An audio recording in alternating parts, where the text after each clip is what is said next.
Shocking.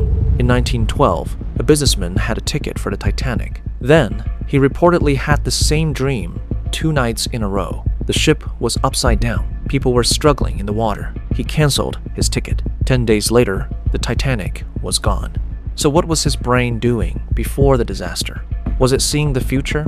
Or was it building a world from fear, memory, and tiny details he did not understand? Every night, your brain builds a world you believe is real. You lie still in bed, but inside your skull, streets appear, rooms open, faces return, and a second life begins. In that world, you can fly over a city. You can fall through the floor. You can run from something you never see. Or you can talk to someone who has been gone for years. And while it's happening, almost none of it feels fake. Then morning comes. The room returns. The ceiling is above you. Your phone is beside the bed. And an entire world disappears before you can explain where it went. That is the strange thing about dreams. Not that they're weird, but that your brain can create light without your eyes, sound without your ears, touch without your skin, and fear without any real danger in the room. For thousands of years, people looked at dreams and thought they had to be messages, warnings, omens, secret signals from somewhere beyond ordinary life. It makes sense because a powerful dream doesn't feel like an idea. It feels like a place you visited. Someone dreams of a disaster, then avoids a journey. Someone dreams of a dead relative, then wakes up crying. Someone dreams of a choice they're afraid to make, and the next morning, the dream feels more honest than their waking mind. So the old question was simple.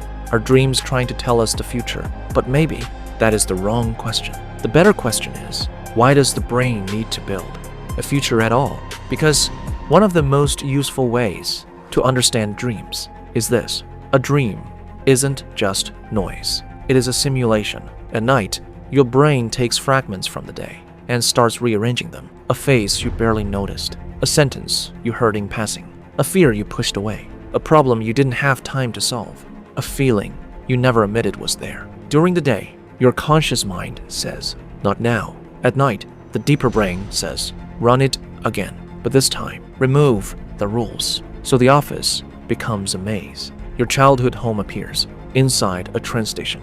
A stranger has the voice of someone you love. A tiny worry becomes a monster. A door you avoided becomes the only way out. Dreams feel confusing because the brain isn't speaking in normal language. It speaks in images. It turns anxiety into weather. It turns memory into rooms. It turns desire into movement. It turns guilt into being chased. It turns loneliness into a city where nobody can hear you. That doesn't mean every dream has a hidden meaning. Some dreams are messy. Some are leftovers. Some are just the brain playing with broken pieces. But broken pieces can still tell you what your mind was holding. This may be why dreams often feel emotional before they feel logical. You wake up and forget the plot, but the feeling stays. Fear, relief, longing, shame, a strange happiness you can't explain. The story disappears, but the emotion remains, like a footprint. Scientists still don't agree on one single reason we dream,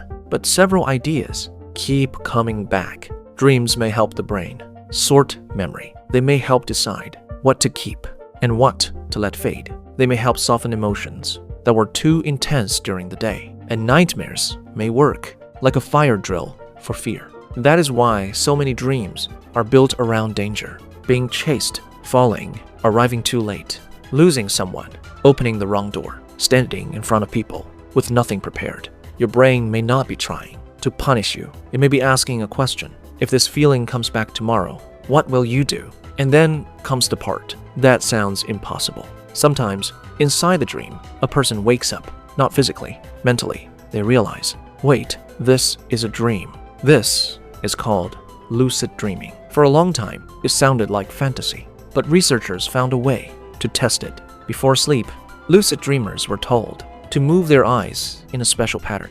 If they became aware inside the dream, later, during REM sleep, their bodies stayed asleep, but their eyes sent the signal, left, right, left, right. A message from inside a dream reached the waking world. More recent studies went even further. Some sleeping dreamers were able to respond to simple questions while still dreaming. Not perfectly, not like a phone call to another dimension, but enough to prove something remarkable. A dreaming mind isn't completely gone. It can sometimes listen.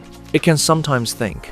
It can sometimes answer. That changes the way dreams feel. They aren't just broken movies playing after consciousness shuts down. They are active states of mind, worlds built from memory, emotion, prediction, fear, and imagination.